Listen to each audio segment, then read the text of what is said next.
When you have nothing left, you find out who you really are, and who is watching. The wind cuts through the empty street like a blade, rattling a loose metal sign above a closed convenience store, the flickering light casting broken shadows across the sidewalk, and Emma Hayes pulls her thin hoodie tighter around her shoulders, though it does almost nothing to stop the cold, her fingers stiff, her breath visible in short, shaky bursts as she sits on the edge of a worn concrete step, a small paper bag resting in her lap. The last thing she has left tonight, inside it a single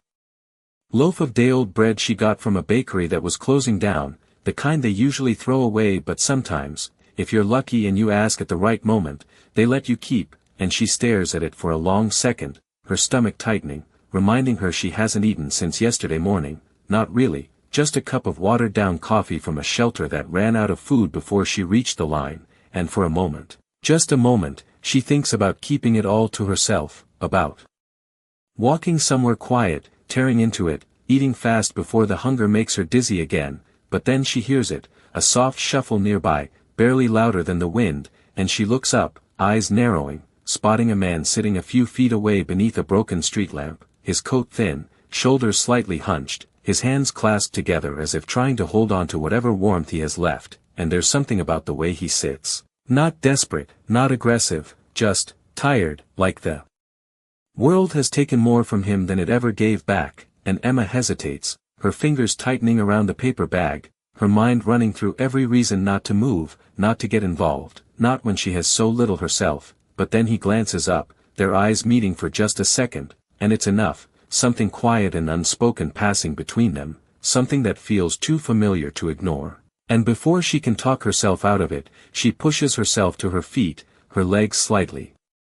unsteady, and walks over, stopping just in front of him, holding out the bag without saying anything at first, and he looks at it.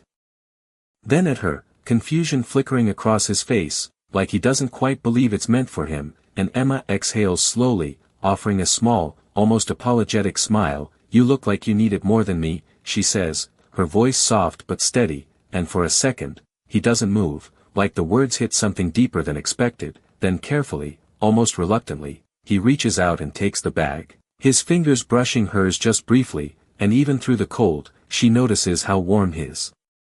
touch feels, grounding, unexpected, and he nods once, as if words might break the moment. "Thank you," he says quietly, his voice low, controlled, nothing like the broken tone she expected, and Emma shrugs lightly, trying to brush it off like it's nothing, even though her stomach twists tighter at the smell of the bread now gone. "It's just bread," she replies, though they both know it's not tonight, not for her. And for a moment they stand there in silence, the wind still howling, the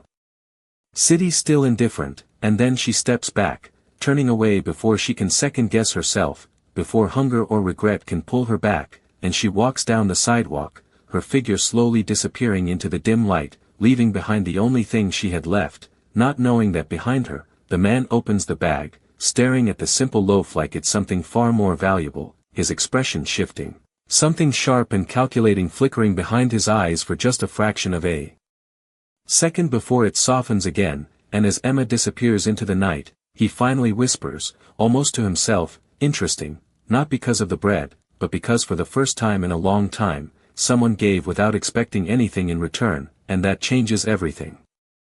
Emma keeps walking until the streetlights grow thinner and the sound of traffic fades into a distant hum, her footsteps slower now, heavier, as if every step reminds her of what she just gave away, and the cold settles deeper into her bones, sharp and persistent, but it is not just the cold anymore, it is the hollow feeling in her stomach, the quiet ache that spreads through her chest when there is nothing left to distract her from it, no food, no plan, no place to go, and she wraps her arms around herself, trying to hold in whatever warmth she can, whispering under her breath, "It is just one night. I have made it through worse," though even she does not sound convinced, and by the time she reaches the small community shelter 2 blocks down, the line is already wrapped around the corner, people shifting on their feet, hands buried in pockets, faces tired in the same way hers is, and she slows, knowing before she even asks that there will not be enough beds tonight, but she steps into line anyway, because hope, even fragile and thin, is all she has left, and minutes pass, then an hour, the Cold biting harder, until finally a volunteer steps outside, clipboard in hand, voice gentle but firm, "I am sorry, we are full for tonight," and a quiet ripple of disappointment moves through the line, not loud, not angry, just resigned, like everyone expected it but still hoped to be wrong, and Emma exhales slowly, nodding once as if she understands, because she does, she has seen this before, lived it before, and she steps out of line without arguing, without asking for exceptions, because there is no point, there never is, and she turns away, walking back toward the darker part of the street, where no one asks questions and no one offers answers, and eventually she finds a narrow bench tucked beneath an old bus stop sign, the metal cold even through her clothes, and she sits, pulling her knees close to her chest, her head resting lightly against them, her eyes closing for just a second, then opening again, because sleep feels risky out here, like something you have to earn, not something you can take for granted. And across the city, miles away in a glass building that stretches high into the skyline, the same man from earlier steps into a private elevator, his posture different now, no longer hunched, no longer tired in the same visible way, his coat replaced with a tailored overcoat, clean lines, precise movements, and the quiet hum of the elevator surrounds him as he presses a single button marked with no number, only a discrete symbol, and as the doors close, his reflection stares back at him from the mirrored wall, composed, controlled, a man who belongs to a completely different world, and yet his eyes linger, not on himself, but on the faint memory of a girl holding out a paper bag, offering something she clearly could not spare, and when the elevator doors open, a woman in a sharp navy suit is already waiting, tablet in hand, her expression professional but curious. "Mr. Cole, your meeting has been rescheduled for tomorrow morning," she says, falling into step beside him. But he barely nods, his attention elsewhere. "Cancel it," he replies calmly, his voice steady, leaving no room for negotiation, and she pauses for half a second, surprised, because he does not cancel important meetings, not without reason. "May I ask why?" she says carefully, and he stops walking, turning slightly toward the window that overlooks the city, light stretching endlessly into the distance, and for a moment he says nothing, as if weighing something invisible, something new, before finally answering, "Because I think I just found something more important," and far below, unaware of the shift that has already begun, Emma Hayes sits alone on a cold bench, her eyes fixed on the empty street ahead, not knowing that the smallest choice she made tonight has already changed the direction of her life.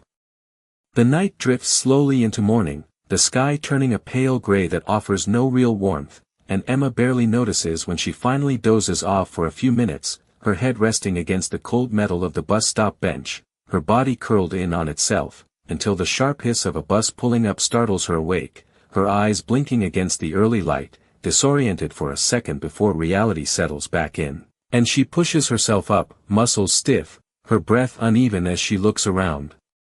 The street already beginning to fill with people who have somewhere to go, people with purpose, and for a moment she just sits there, watching them, wondering what it must feel like to wake up knowing exactly where you belong. Then she exhales and stands, brushing her hands against her jeans as if that simple motion could reset everything. "Okay," she murmurs to herself, her voice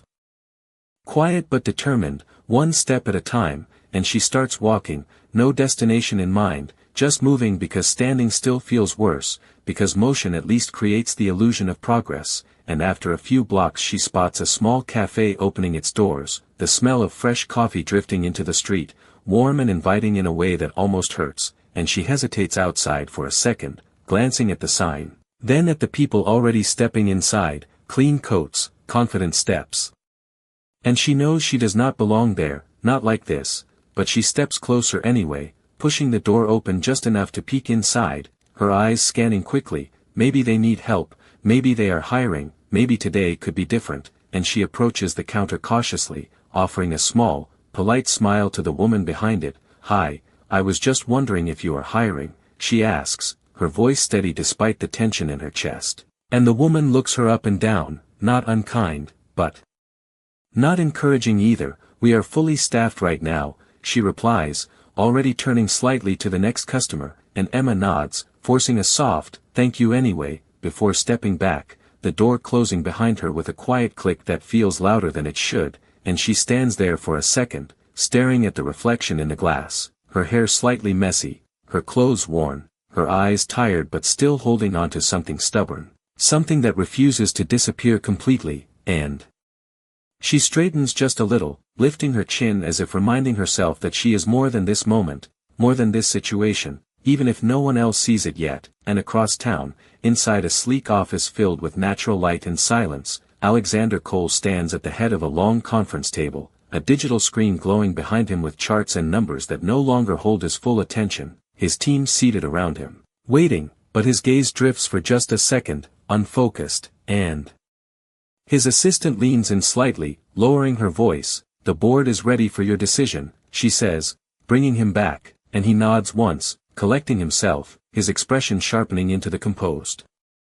version of himself the world expects. "Proceed," he replies, his tone calm, controlled, but as the presentation continues, as numbers and projections fill the room, his mind shifts again, not to profits or strategy, but to a quiet moment on a cold sidewalk, a girl offering her last piece of bread without hesitation, and something about that moment does not fit into any calculation he has ever trusted. And when the meeting ends, he does not linger, does not engage in the usual follow-up discussions. Instead he turns to his assistant again. "I need you to find someone," he says, his voice lower now, more focused than before, and she looks up, surprised by the sudden change. She asks, and for a brief second, he hesitates, as if the simplicity of the answer carries more weight than it should. Then he says, "A girl with nothing, who gave everything anyway." And somewhere in the city, Emma continues walking, unaware that for the first time in a long time, someone powerful is not just noticing her, but actively searching for her.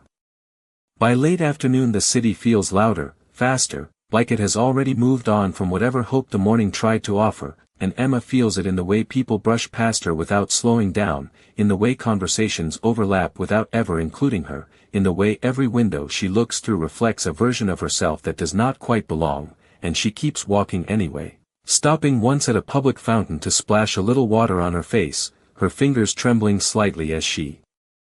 smooths her hair back, trying to look presentable enough to ask again, to try again, because giving up is not an option she allows herself to consider, not yet. And when she spots a small office building with a printed sign taped near the entrance that reads, "Community Outreach Volunteers Needed," she pauses, her eyes lingering on the words, something about them pulling her in, not because she expects much, but because it feels like a place where people might at least listen, and she steps inside, the air warmer, quieter, the faint scent of coffee and paper filling the space, and at a folding table near the back, a middle-aged woman with kind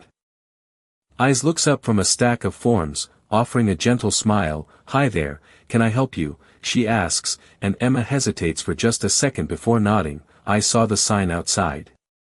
I was wondering if you need volunteers," she says, her voice careful, almost apologetic, and the woman studies her for a moment, not judging, just observing, then gestures to a chair. "We always need help," she replies, sliding a clipboard toward her. "No experience necessary," and something in Emma's chest loosens slightly, not relief exactly, but something close to it, and she takes the pen, filling out the form slowly, her handwriting neat despite the slight shake in her fingers, leaving the address line blank for a second before finally writing "none" and continuing anyway, because she refuses to stop halfway through anything. And across the city, Alexander stands in his office again, but this time there are no meetings, no presentations, just a quiet room and the soft glow of a screen displaying a list of shelters, outreach centers, and locations his assistant has compiled, and she stands nearby, tablet in hand. "We checked security footage from the area you described," she says, her tone precise. "There are a few possible matches, but nothing confirmed yet," and he nods, his expression unreadable, though his focus is sharp. "Expand the search radius," he replies, "focus on places where someone like her would go," and the assistant tilts her head slightly, curious. "Someone like her," she repeats, and he exhales slowly, his gaze drifting to the window again. "Someone who gives even when she should not," he answers. And the room falls quiet for a moment, the weight of that statement settling in a way that feels different from any business decision. And back at the outreach center, Emma finishes the form and hands it back, and the woman smiles warmly. "We are serving dinner at 6, you can help set up if you would like," she says, and Emma nods quickly, almost surprised by how much the opportunity means. "I would like that," she replies, her voice a little steadier now, and as the hours pass, she finds herself moving between tables, setting out trays, arranging simple meals, offering quiet smiles to people who look just as tired as she feels, and for the first time in days, she is not thinking about what she does not have, but about what she can still give, even if it is small, even if it is just time and effort. And as she hands a plate to an older man who thanks her with a soft nod, something shifts inside her again, something stronger this time, a reminder that her value is not measured by what she owns. And somewhere not far away, a search is narrowing, lines connecting, paths crossing, and neither of them knows just how close they are to meeting again. The room hums with quiet conversation as the last trays are cleared and the scent of warm food lingers in the air, and Emma moves slowly between the tables, stacking plates, wiping surfaces, her hands steady now, her movements more confident than they were just a few hours ago, and there is a subtle shift in the way people look at her, not as someone passing through, but as someone who belongs, even if just for tonight. And when she finally pauses near the back of the room, catching her breath, the same woman who greeted her earlier approaches with a soft smile. "You did good today," she says, her voice warm and genuine, and Emma blinks slightly, not used to hearing that directed at her. "Thank you," she replies, her tone quiet but sincere, and the woman studies her for a moment before adding, "We could use someone like you regularly. It is not much, but there is a small stipend for consistent help." And for a second, Emma does not respond, because the words take a moment to settle,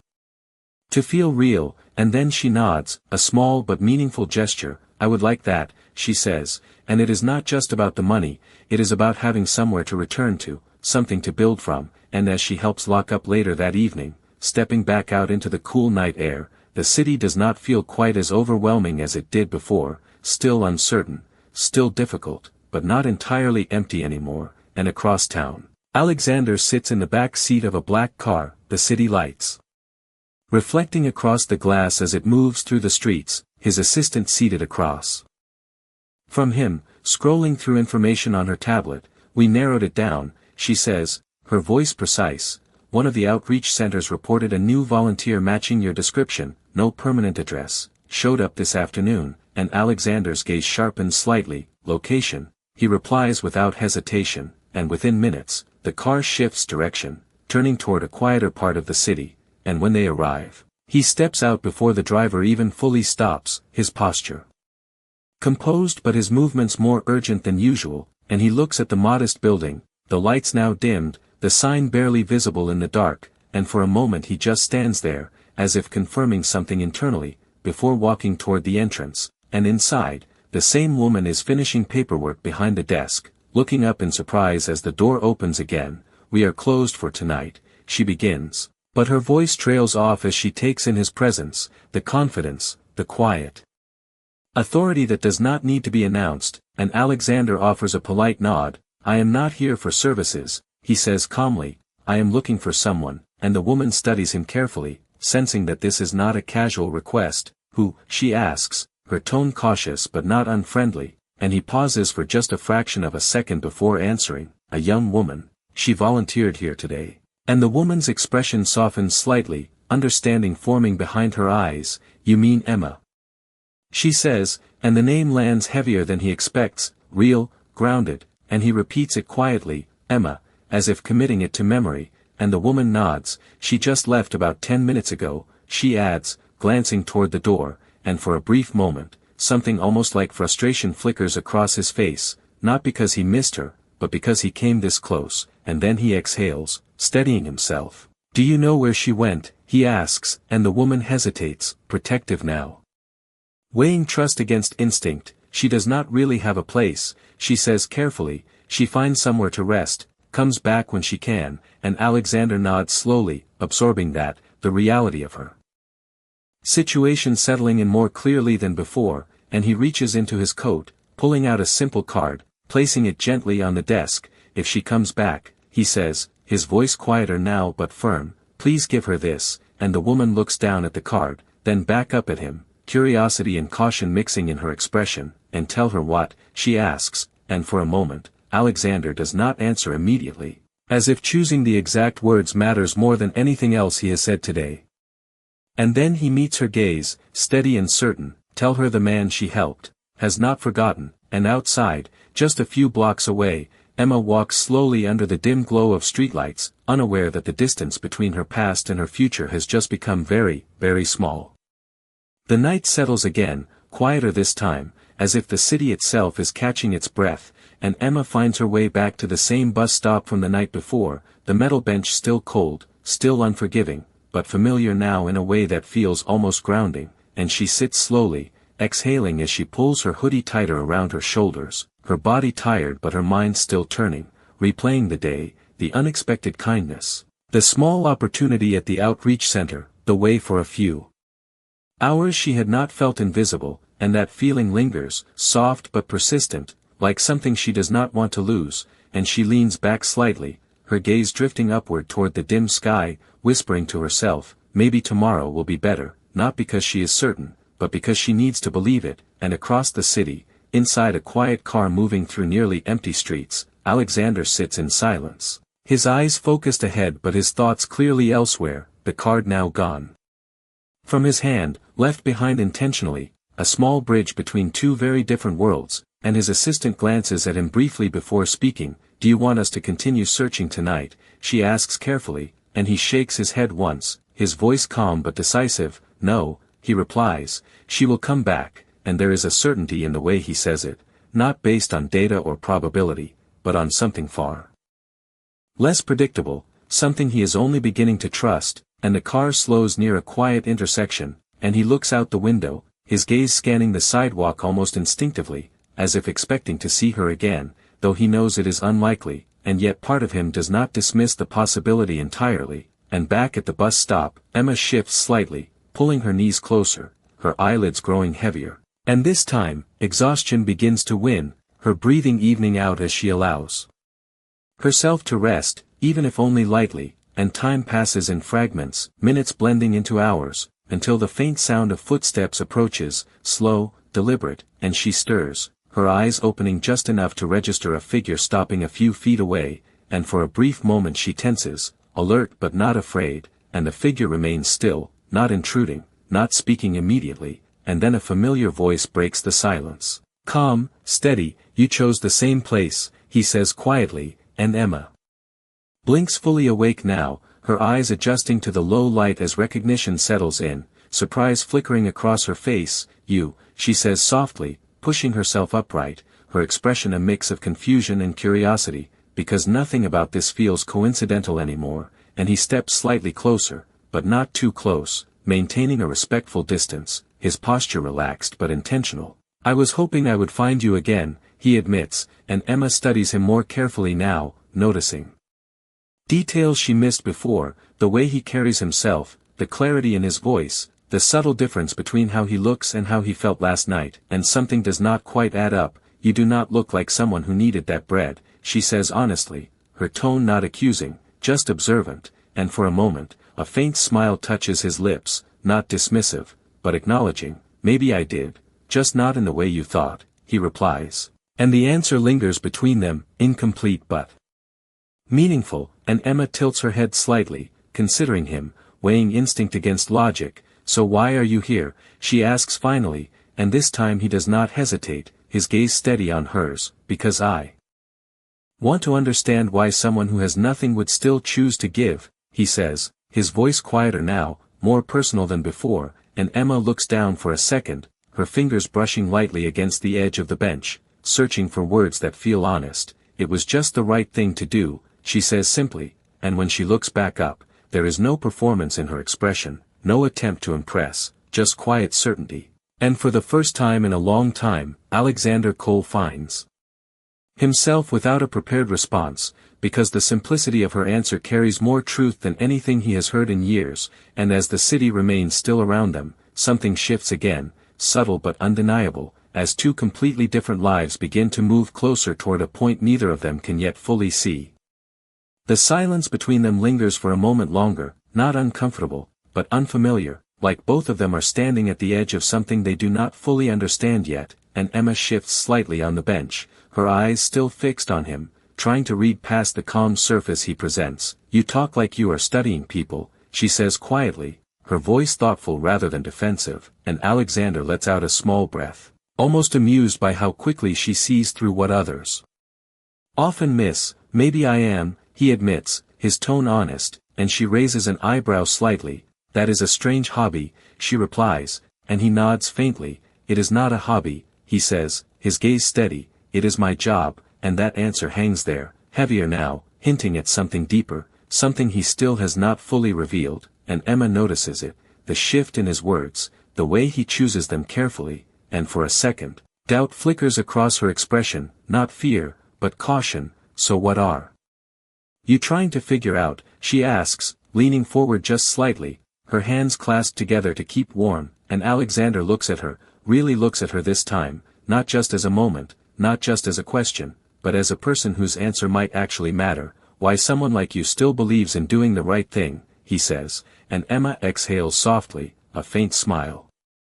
touching her lips, not because it is funny, but because to her, the question feels simpler than he makes it sound. "It is not about believing," she says gently, "it is just what you do," and there is no hesitation in her voice, no need to justify it further, and that simplicity lands again, quiet but powerful, and for a moment, Alexander looks away, his jaw tightening slightly as if processing something he cannot immediately categorize, and when he looks back, there is a subtle shift in his expression, less detached, more present. "And what do you get in return?" he asks, not as a challenge, but as someone genuinely searching for an answer he has never found in numbers or strategy, and Emma thinks about it, her gaze drifting down the empty street, the flickering streetlight casting soft shadows around them. "Maybe nothing," she admits, her voice calm, "but that does not make it worth less," and the words settle between them, steady and unshaken, and for the first time, Alexander does not try to analyze it, does not try to break it down into something measurable, he just listens, and something inside him shifts again, subtle but undeniable, and after a moment, he reaches into his coat pocket, pulling out something small, carefully wrapped, and he holds it out to her, not forcing it into her hands, just offering it, and Emma looks at it, then at him, her expression cautious. "What is that?" she asks, and he gives a faint, almost restrained smile. "A thank you," he says simply, and she hesitates, her fingers tightening slightly as she shakes her head. "I did not help you for that," she replies, her tone firm but not unkind, and for a second, he studies her, as if expecting that answer, and then he nods once, acknowledging it, and instead of insisting, he lowers his hand slightly, respecting her boundary, and that small moment, that choice not to push, not to buy her kindness with something tangible, shifts something else between them, something built on mutual understanding rather than transaction, and after a pause, he slips the item back into his pocket, his voice quieter now. "Then let me ask you something instead," he says, and Emma tilts her head slightly. Curious. "What?" she asks, and he meets her gaze again, steady and direct. "If you had the chance to change your situation, would you take it?" And the question is simple on the surface, but something in the way he asks it carries more weight, more intention, and Emma does not answer immediately, her eyes searching his for a clue, for context, for anything that explains why he cares, and when she finally speaks, her voice is soft but certain. "It depends," she says, and he waits, silent, giving her space to finish, and she adds, "on whether I have to stop being who I am to get it," and this time, there is no hesitation in her tone at all, and the answer lands deeper than anything else she has said, cutting through assumptions, through expectations, straight to something real. And Alexander nods slowly, not because he expected that answer, but because it confirms something he is only just beginning to understand. And as the night stretches on around them, the distance between their worlds feels a little smaller, even if neither of them has said the one truth that still remains hidden. For a moment neither of them speaks, the weight of her answer still lingering in the cold night air, and Alexander studies her carefully, not as a problem to solve, not as a situation to fix, but as someone who has just drawn a line he did not expect, and instead of challenging it, he nods slowly, almost with respect. "That is a fair condition," he says quietly, and Emma watches him, her expression thoughtful, because something about the way he responds feels different from what she is used to. There is no pressure, no attempt to convince her, just acknowledgement, and that alone makes her lower her guard just a fraction, and after a brief pause, he steps back slightly, creating a little more space between them, as if to show that whatever comes next will be her choice, not his. "Come with me tomorrow," he says, his voice calm, measured, and Emma's brows knit together slightly. "Where?" she asks, and he hesitates for the first time, not out of uncertainty, but because the truth carries weight. "Somewhere you can see options you have not been given before," he answers, and she lets out a small breath, her gaze shifting away for a second as she considers it, because nothing in her life has ever been that simple, nothing has ever been offered without a cost hidden beneath it, and she looks back at him, her tone steady. "And what do you get out of it?" she asks, and this time his answer comes without delay. "Clarity," he says, and there is something in the way he says it that feels real, not rehearsed, not transactional. And Emma studies him again, searching for any sign of manipulation, any hint that this is something she should walk away from, but all she finds is quiet certainty, and that unsettles her more than anything else, because it is unfamiliar, and she exhales slowly, her fingers brushing lightly against the edge of the bench again, grounding herself. "I will think about it," she says finally, and he nods once, not pushing further. "That is all I am asking," he replies, and with that, he reaches into his pocket again, this time pulling out a simple card. Not offering it forward immediately, but holding it between his fingers for a second as if deciding something, and then he places it gently on the bench beside her instead of directly in her hand, giving her the choice to take it or leave it. "If you decide to come," he says, his voice softer now, "the address is there," and Emma glances down at it but does not pick it up right away, her instincts still balancing caution and curiosity, and when she looks back up, he is already stepping away. His movements calm, controlled, as if he has said everything he needed to say, and she watches him for a moment, her voice stopping him just before he reaches the edge of the light. "Wait," she calls softly, and he turns back, his expression neutral but attentive, and she hesitates for just a second before asking, "What is your name?" And there is a brief pause, just long enough to feel intentional, before he answers, "Alexander," he says simply, leaving out everything else that would define him in any other conversation, and Emma nods slowly, committing it to memory the same way he did hers. "I am Emma," she says, even though he already knows, and something about that exchange feels more equal than anything else that has happened between them so far, and he gives a small nod in return before turning again and walking into the quiet street, his figure fading into the shadows, and Emma remains where she is, her gaze dropping to the card beside her, the small, ordinary piece of paper that now carries a weight far greater than its size, and after a long moment, she reaches for it, her fingers closing around it slowly, as if the decision is already beginning to take shape, and as she turns it over in her hand, reading the simple address printed in clean, precise letters, she does not know exactly what tomorrow will bring, but for the first time in a long time, it feels like something is waiting for her, not just another day to survive, but a moment that might actually change everything. Morning arrives softer than the night before, the sky brushed with pale gold as the city begins to wake, and Emma stands across the street from the address printed on the card, her fingers curled tightly around its edges as if letting go might undo the decision she has already made, and in front of her rises a building unlike any she has stepped into before, tall, clean, glass reflecting the early light in smooth, uninterrupted lines, the kind of place where people walk in with purpose, where doors open automatically and no one hesitates at the entrance, and she exhales slowly, her breath steady but her heart not quite matching it, and for a moment she considers turning away, because this world does not look like it was made for someone like her, but then she glances down at the card again, at the name printed beneath the address, and something in her settles, not certainty, but resolve, and she steps forward, crossing the street, each step deliberate, each one closing the distance between who she has been and whatever comes next, and as the doors slide open, the cool air inside greets her, quiet and polished, and the lobby stretches wide, marble floors reflecting light, a reception desk ahead where a woman looks up as Emma approaches, her posture straightening slightly. "Can I help you?" she asks politely, and Emma hesitates for just a second before placing the card gently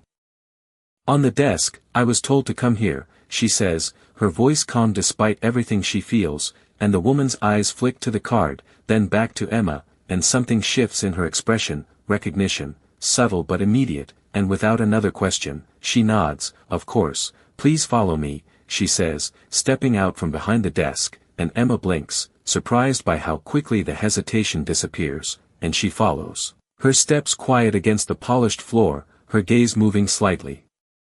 As they pass through hallways lined with glass offices and focused conversations, everything precise, everything controlled, and when they stop in front of a large set of doors, the woman gestures for her to enter. "He is expecting you," she says softly, and Emma's hand pauses on the handle for just a second, her reflection faintly visible in the surface, and then she pushes it open, stepping inside, and the room is wide, filled with natural light, a single desk positioned near the far window.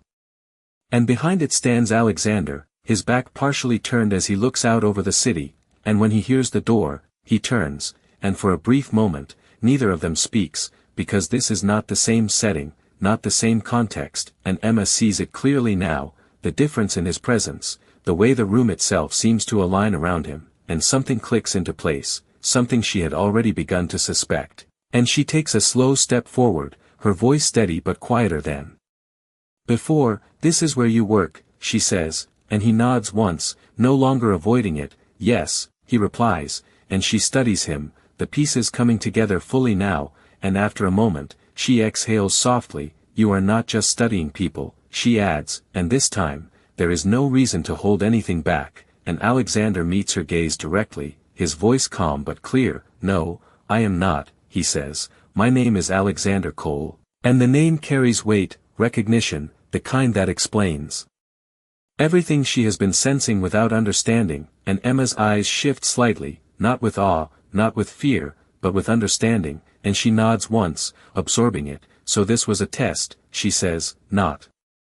accusing, just stating what it feels like, and for a second, he considers the word before responding. "It started that way," he admits, "but it did not end that way," and there is something different in his tone now, something less controlled, more honest, and Emma holds his gaze, searching for any sign that this moment is still part of something calculated, but what she sees instead is something far less predictable, and after a pause, he steps around the desk, closing some of the distance